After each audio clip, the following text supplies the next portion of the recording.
Parashas Bereishis, Kadosh Baruch Hu created everything, and he used the word toiv. He saw Kim ki toiv. Many things are considered toiv.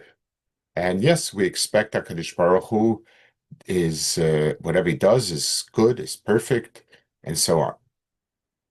The one, so there's on the second day, the Chazal say why, but the surprising one is that on Adam, there is no Tov. It's not written Kitov.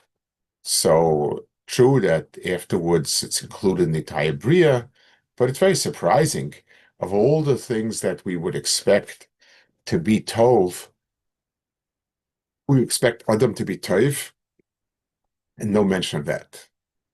So the Ikrim speaks about this, and the Ikrim explains why.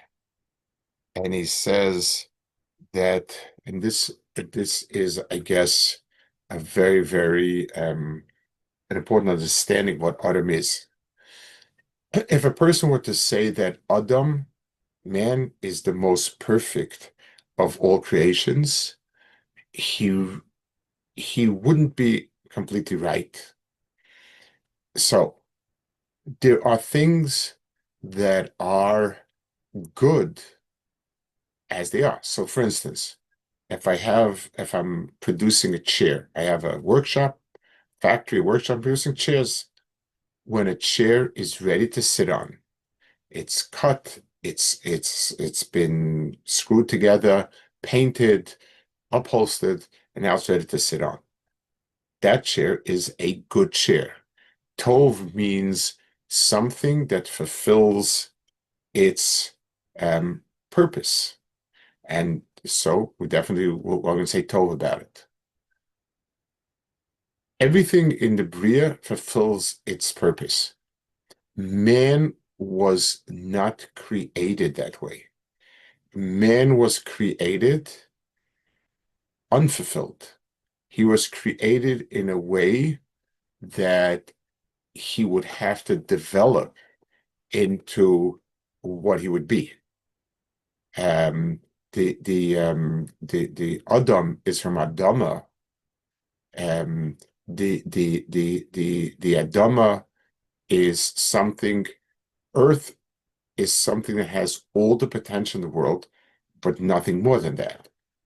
Earth is something which is it's the building block for everything. It's the place where you can grow everything. It's everything is from the earth, but the earth itself is just earth. Adam is called that because when he comes into this world, he is all potential and no realization. That's what Adam is. So you can't call Adam Tov as he is. You see this also, it's very interesting by animals. Every single animal is born ready to go. It takes very little time, relatively little time for an animal from they're born to when they're functioning. And most of it is spent in basically just achieving the size that they need to achieve. But most faculties are in place, their instincts and so on.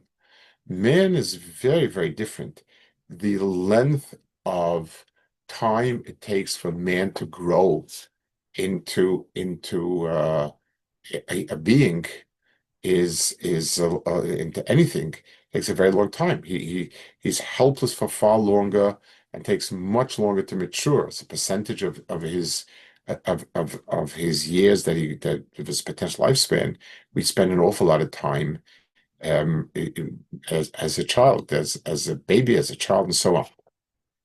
The answer, so that's why Adam can't be called Tov in the sense that he is not the finished product. It's not the chair. It's just bits and pieces. The the the um the tachlis is it says by Rosh Hashanah Chazal say that, if asisem that if a person does the avodah shonas kiilo osas atzmai, it says if I count you as if you have made yourselves. What it means is that in Yom Hadin, when a person is zocha bedin, that means he justifies his own existence. And it may be said about him that he gave himself existence.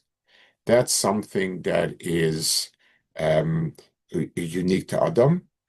And in a certain sense, it by far supersedes the Tov of every other being. Because every other being is Tov just in the sense of having been created in a certain way. Adam is Tov because he was able to create himself and make himself into who he is.